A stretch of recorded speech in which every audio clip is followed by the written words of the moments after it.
நோய் நாடி நோய் முதல் நாடி என்று ஒரு குறள் தொடங்கும். நம் வாழ்க்கையில் வெற்றி பெற வேண்டுமென்றால் எதையும் நாடுவதற்கு முன்பு நாம் நாட வேண்டிய ஒரு மகான் மந்திராலயத்து பிருந்தாவனத்தில் இருந்து அருள்பாலித்து கொண்டு நம் உள்ளத்தை மகிழ்விக்கக்கூடிய சுவாமி ராகவேந்திரர். செல்வமாக வாழ்ந்த குடும்பம் கொஞ்சம் கொஞ்சமாக நொடித்து விட்டது.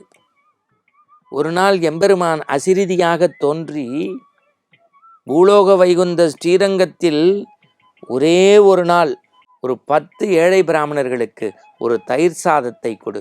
5 வாரங்கள் அந்த மாமி கொடுத்து முடிக்கவில்லை. செல்வங்கள் மீட்டெடுக்கப்பட்டு எப்படி குசேலன் கண்ணனை பார்த்து எழுச்சி பெற்றானோ, ராகவேந்திரர் அசிரிதியாக சொன்ன தயிர் சாத வழிபாட்டில் வாழ்க்கையில் வளம் கிடைத்தது என்று பதிவு நமக்கு செய்யப்பட்டிருக்கிறது. கோயிலின் ஒரு பிடி சொத்து குலநாசம்.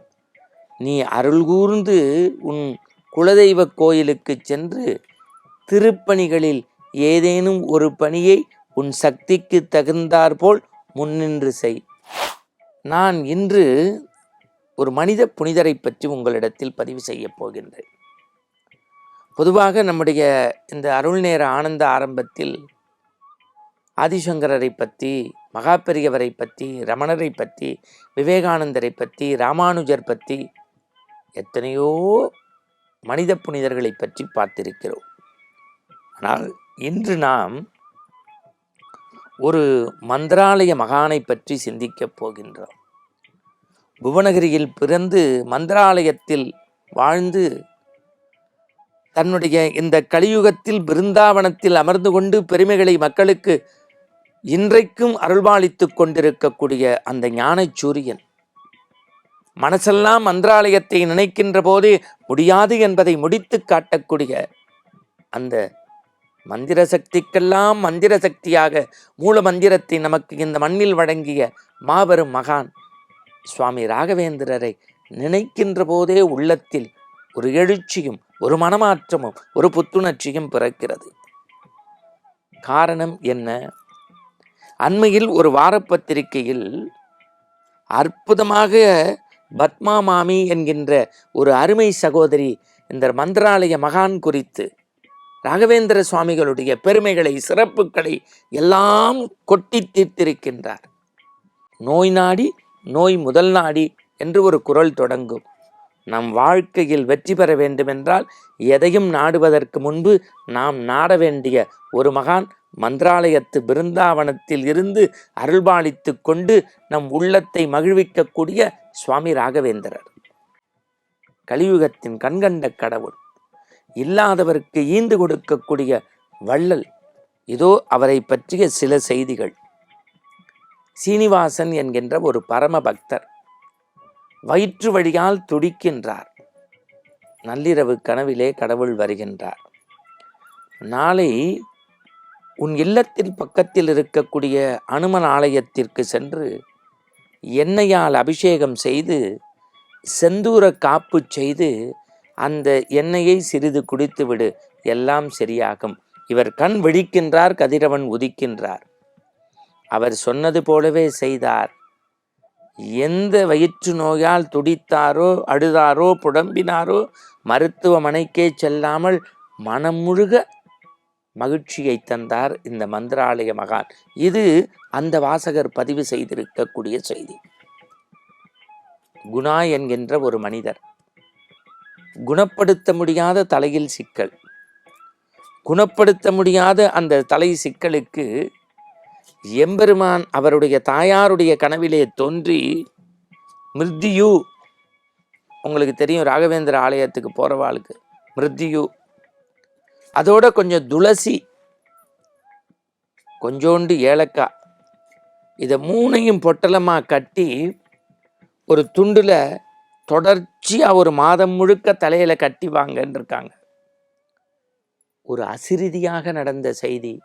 என் அன்புக்குரியவளே, மண்டை உடைந்து கபாலத்தில் அறுவை சிகிச்சை செய்யக்கூடிய அளவிற்கு அறிவியல் இன்றைக்கு முன்னேறினாலும் கூட அந்த மந்திராலயத்து மகான், அந்த பிருந்தாவனத்தின் பெருமைக்குரிய மகான் சொன்னதைப் போல அந்த தாய் செய்தார்.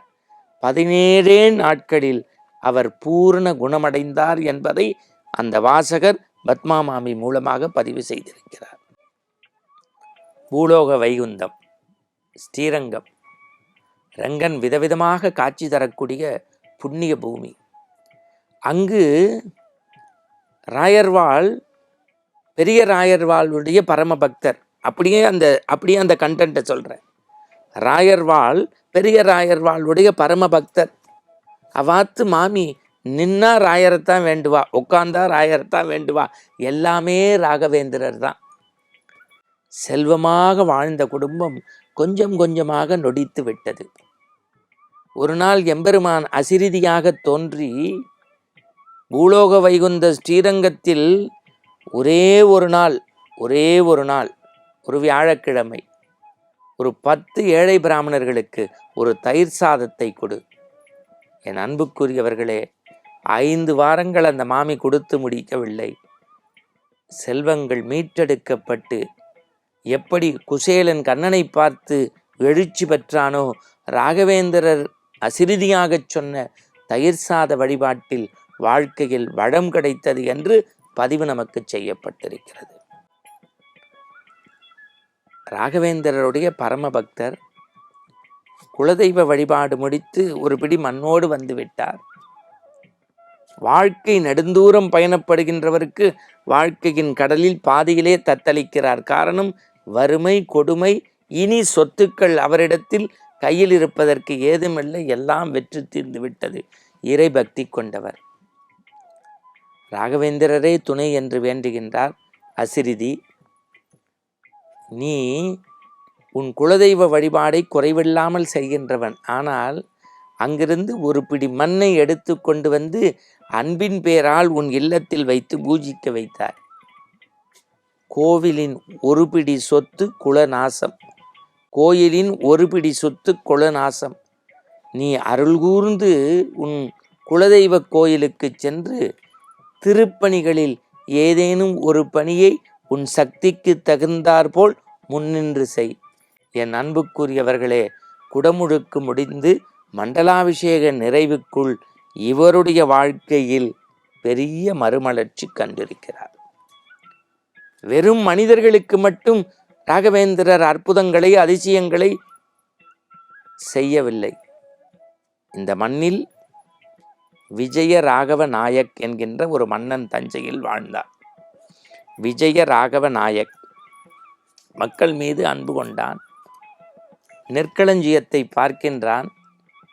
தஞ்சை நாடு சோறுடித்து கதவை திறந்தால் நெற்களஞ்சியம் வறுமையின் காரணமாக, வறட்சியின் காரணமாக நாளெல்லாம் குறைந்து வருகிறது.